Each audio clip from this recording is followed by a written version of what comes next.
Disease of lacrimal gland की बात करें तो डिजीज़ ऑफ लेक्रिमल ग्लैंड की अगर बात करें तो सबसे पहले जो डिजीज़ आता है उसका नाम है एक्यूट डेक्रोडेंड्राइटिस। एक्यूट डेक्रोडेंड्राइटिस और उसके बाद है क्रोनिक डेक्रोडेंड्राइटिस। नंबर 2 अगले जो है उसे कहा जाता है ड्राई आई या ड्राई आइड के साथ हम कहते हैं उसे केरेटो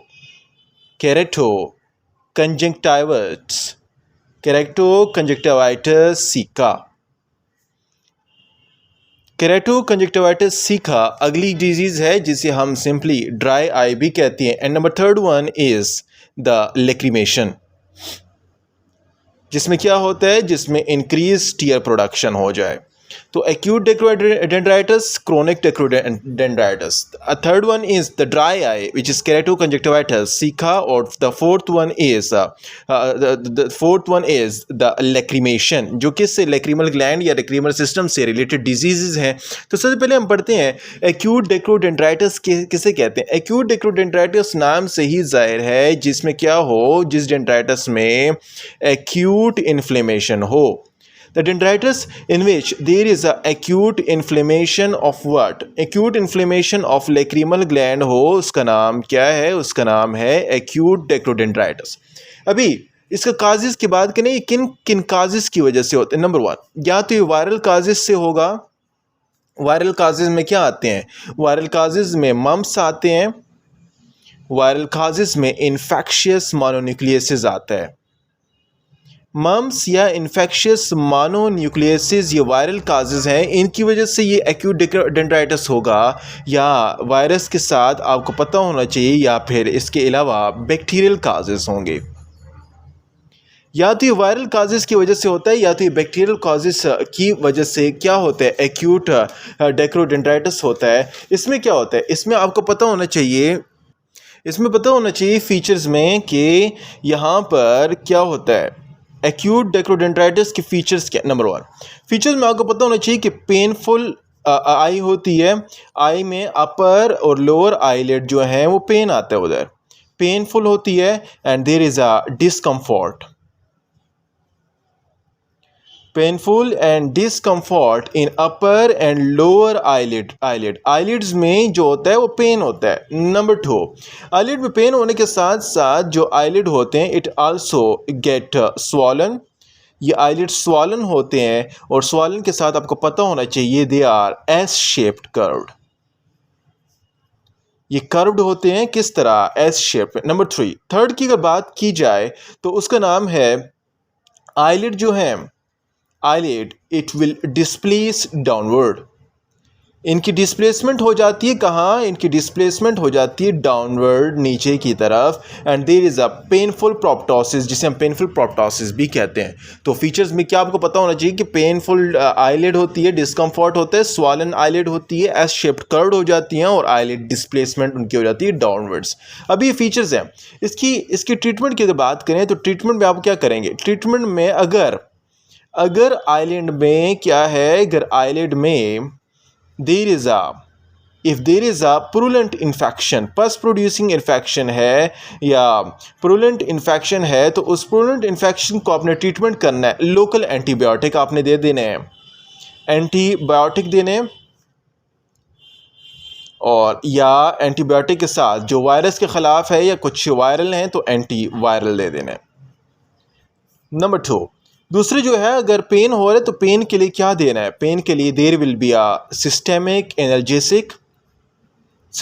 एनाल्जेसिक दे देना है, पेन किलर दे देना है जो क्या करता है, पेन को रिमूव करता है। नंबर 3 हॉट फर्मेंटेशन करनी है, गर्म पट्टी से क्या करना है, आईलिड को मेंटेन रखना है ताकि वो वहाँ पर जर्म्स क्या हो आगे ग्रो ना करें, हॉट फर्मेंटेशन करनी है।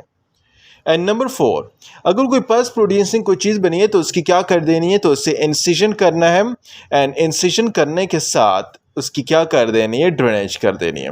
तो दिस इज़ एक्यूट डेक्रोडेंड्राइटिस, जिसमें हमने पता चल गया है कि उसमें बैक्टीरिया वायरल की वजह से तो एंटीबायोटिक और एंटीवायरल देने हैं। पेन है, पेन स्वॉलिंग हो रही है तो उससे एनाल्जेसिक देना है, और अगर कुछ पस्ट्यूल या कुछ पस प्रोड्यूसिंग सब्सटेंस बने तो उसकी क्या करनी है, इंसिजन करनी है और ड्रेनेज कर दी। दिस इज़ एक्यूट डेक्रोडेंड्राइटिस, ये एक्यूट है।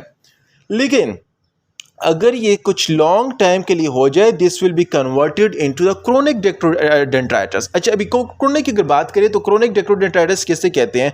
क्रोनिक डेक्रोडेंड्राइटिस, उसकी कॉजेज डिफरेंट हैं। वो लॉन्ग टाइम के लिए है, लेकिन उसकी क्या है, उसकी कॉजेस डिफरेंट है। उनके कॉजेस की अगर बात की जाए, एटियोलॉजी की बात की जाए, तो सबसे पहले इन्फेक्शन की वजह से होता है। इन्फेक्शन में क्या होता है? इन्फेक्शन में ट्यूबरकुलोसिस का इन्फेक्शन हो सकता है, टीबी का इन्फेक्शन हो सकता है, या इसके साथ साथ साइफिलिस का इन्फेक्शन हो सकता है। इनकी वजह से क्रोनिक कंडीशन। नंबर 2, दूसरे जो है क्रोनिक लीड्स हो सकता है बिकॉज ऑफ ट्रॉमा। ट्रॉमा की वजह से हो सकता है, जिसमें क्या होगा, जिसमें फॉरेन बॉडी ग्रेनुलोमा बनेगा। फॉरेन बॉडी की ग्रेनुलोमा की वजह से होगा, या इसके साथ साथ there should be a post traumatic granules. Post traumatic granule से क्या कंडीशन अराइज हो सकती है? ये क्रोनिक कंडीशन अराइज हो सकती है। एंड नंबर थर्ड वन, अगर कोई ऑटो इम्यून डिजीज़ है, और ऑटो इम्यून डिजीज़ में अगर मैं बात करूँ एस्जोगरेन सिंड्रोम, जिसमें ग्लैंड इफेक्टेड होते हैं, तो एस्जोगरेन सिंड्रोम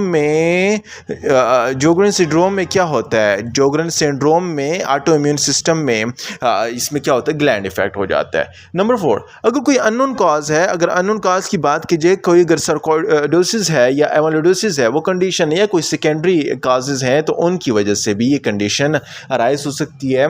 कौन सी? क्रोनिक डेक्रोडेंड्राइटिस की कंडीशन अराइज हो सकती है। अच्छा देखिए, अभी फीचर्स क्या है? फीचर्स में आपको पता होना चाहिए कि यहाँ पर पेनफुल कंडीशन थी, and this is a painless condition. ये पेनलेस कंडीशन है। इस पेनलेस कंडीशन में क्या होगा? इस पेनलेस कंडीशन में एनलार्जमेंट होगी। किसकी? Enlargement of lacrimal gland. Lacrimal gland की एनलार्जमेंट होगी। वही कहानी है, आईलिड की जो मार्जिन हैं वो क्या होंगे? एस शेप्ड कर्व हो जाएंगे। अगर आईलिड की मार्जिन को एवर्जन करेंगे तो there will be a pain होगा, और एवर्जन में आईलिड की मार्जिन देखेंगे तो आईलिड जो है वो क्या होंगे? स्वेलअप होंगे। आईलिड की क्या हो जाएंगी? स्वेलिंग हो जाएगी। तो पेनलेस इन्लार्जमेंट है, वर्जन पे क्या होंगी? स्वेलिंग हो जाएगी, और इसके साथ साथ ट्यूबरकुलोसिस इन्फेक्शन, फॉरन बॉडी वगैरह वगैरह वगैरह। इससे क्या होता है? क्रोनिक। ट्रीटमेंट क्या है? ट्रीटमेंट सेम एज ए वो, अगर कोई एंटीबायोटिक एंटीवायरल की वजह से है तो उसे हम एंटीबायोटिक देंगे। पेन के लिए सिस्टेमिक एनाल्जेसिक देंगे, हार्ट फर्मेंटेशन करेंगे और इनसे और ड्रेनेज कर देंगे। तो ये एक्यूट डेक्रोडेंड्राइटिस था, और इसके बाद जो है वो क्रोनिक डेक्रोडेंड्राइटिस। अगले जो है वो ड्राई आई है, वो केराटोकंजक्टिवाइटिस जिसे हम कहते हैं, वो आगे हम नेक्स्ट लेक्चर में देखते हैं।